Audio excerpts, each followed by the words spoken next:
بسم اللہ الرحمن الرحیم۔ السلام علیکم میرے دوستو، ہم اپنے چینل پر آپ کو خوش آمدید کہتے ہیں۔ میرے دوستو، آج کی ہماری ویڈیو کا عنوان بھی بہت اہم ہے۔ اس وقت پوری دنیا کے اندر حضرت امام مہدی علیہ السلام کو لے کر بہت سے علماء کرام باتیں کر رہے ہیں، تجزیہ نگار اس کو لے کر بہت سی باتیں کر رہے ہیں۔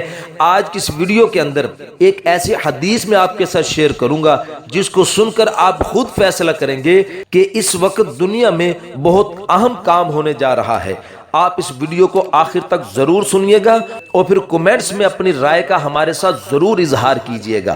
تو میرے دوستو، آگے بڑھنے سے پہلے چھوٹی سی ہماری گزارش ہے کہ آپ ہمارے چینل کو سبسکرائب کر دیں اور بیل نوٹیفیکیشن پر کلک کر دیں تاکہ ہر نئی آنے والی ویڈیو کا نوٹیفیکیشن میرے دوستو بر وقت آپ کو مل سکے۔ میرے دوستو، شروع کے اندر حضرت امام مہدی کا مختصر سا تعارف کرتے ہیں۔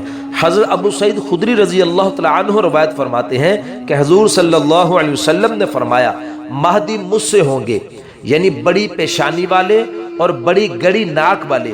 وہ زمین کو عدل و انصاف سے بھر دیں گے جیسے کہ وہ ظلم سے بری ہوئی ہوگی، اور وہ 7 برس تک حکومت کریں گے۔ حضور صلی اللہ علیہ وسلم نے ذکر فرمایا کہ ایک دور ایسا آئے گا کہ انتہائی فتنہ، آزمائش اور مصائب کا کہ کسی شخص کو سر چھپانے کی جگہ نہیں ملے گی۔ اس ظلم سے اپنے آپ کو بچانے کے لیے پھر اللہ میرے خاندان میں سے ایک شخص کو اٹھائے گا، اس کے ذریعے اللہ اس زمین کو عدل سے بھر دے گا۔ اس وقت آسمان میں رہنے والے بھی راضی ہو جائیں گے اور زمین میں رہنے والے بھی راضی ہو جائیں گے۔ اللہ بارش عطا فرمائیں گے اور زمین سے بھی اللہ سب برکتیں عطا فرمائیں گے۔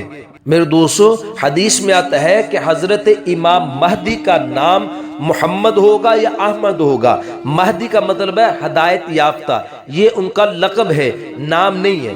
فرمایا کہ ان کے والد کا نام میرے والد کے نام پر ہوگا، یعنی عبداللہ، اور ایک روایت میں آتا ہے کہ ان کی والدہ کا نام بھی میری والدہ کے نام پر ہوگا، یعنی آمنہ۔ اب میرے دوستو، اس اہم حدیث کی طرف چلتے ہیں۔ آپ نے اس حدیث کو غور سے سننا اور سمجھنا ہے۔ حضور صلی اللہ علیہ وسلم نے فرمایا کہ بنی اسرائیل کے 72 فرقے ہوں گے اور میری امت کے 73 فرقے ہوں گے۔ حضور صلی اللہ علیہ وسلم نے فرمایا کہ بے شک تم ان کے نقش قدم پر چلو گے، حتیٰ کہ اگر وہ کسی بل میں گھسے تھے تو تم بھی بل میں گھسنے کی کوشش کرو گے۔ حدیث میں آتا ہے کہ اگر اس امت میں کسی نے ماں سے بدکاری کی تھی تو تم میں سے بھی ایسا ہوگا جو ماں سے بدکاری کرے گا۔ فرمایا اس کا مطلب یہ ہے کہ جو ان کے ساتھ پیش آیا، یعنی جو بنی اسرائیل کے ساتھ ہوا ہے، وہی اس امت کے ساتھ ضرور ہوگا۔ اب بنی اسرائیل کے ساتھ کیا پیش آیا تھا؟ اللہ نے اس قوم کو بڑی نعمتوں سے نوازا تھا، لیکن وہ قوم بہت ناشکری نکلی۔ اس وجہ سے اللہ نے ان پر 2 دفعہ مصیبت بھیجی۔ 700 سال انہوں نے عیش کے گزارے، اور 700 سال کے بعد پہلی مصیبت جو آئی، اللہ نے ان سے تخت و تاج ان سے چھین لیا اور ان پر ایسے لوگ مسلط کر دیے جن لوگوں نے ان کو مار مار کر بیت المقدس سے باہر نکال دیا۔ پھر اللہ نے مہربانی فرمائی اور کچھ عرصہ کے بعد اللہ نے پھر ان کو وہی نعمتیں عطا فرما دیں اور بیت المقدس بھی اللہ نے واپس کر دیا۔ لیکن میرے دوستو، پھر ان لوگوں نے وہی غفلت کی اور 700 سال کے بعد پھر دوسری مرتبہ وہ نعمتیں ان سے چھن گئیں، اور بیت المقدس کے اندر جو کچھ تھا 50,000 سواریوں پر روم کے لوگ سارے خزانے وغیرہ کو اٹھا کر اپنے روم کے اندر لے گئے۔ اس وقت وہ سارا خزانہ روم میں ہے۔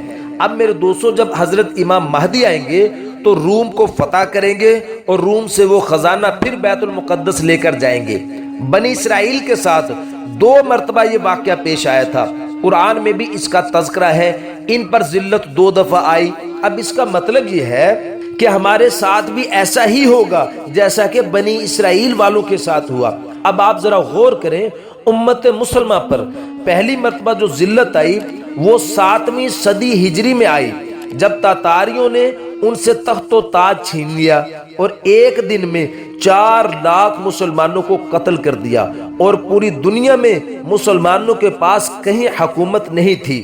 میرے دوستو، کوئی تاتاری عورت اگر کسی مسلمان مرد کو راستے میں کھڑا کر دیتی کہ تو یہیں رک، اور وہ گھر سے خنجر لے کر آتی اور اس مسلمان کو قتل کر دیتی، لیکن اس مسلمان کی اتنی جرأت نہ ہوتی کہ وہ وہاں سے اس جگہ سے ہل سکے یا اپنی مزاحمت کر سکے، تو میرے دوستو اتنا بزدل اور کمزور مسلمان ہو چکا تھا۔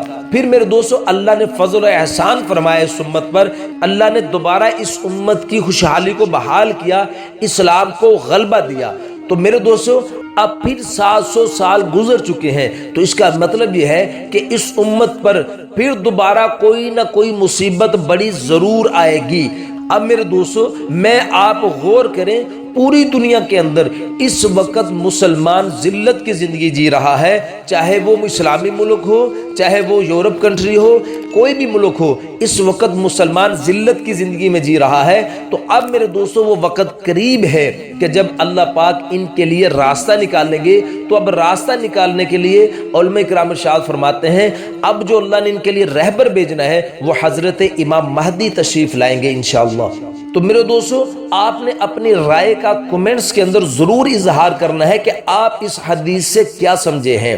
تو میرے دوستو، مزید ایسی ویڈیوز کے لیے آپ ہمارے چینل کو سبسکرائب کر دیں اور بیل نوٹیفیکیشن پر کلک کر دیں، تاکہ ہر نئی آنے والی ویڈیو کا نوٹیفیکیشن میرے دوستو بر وقت آپ کو مل سکے۔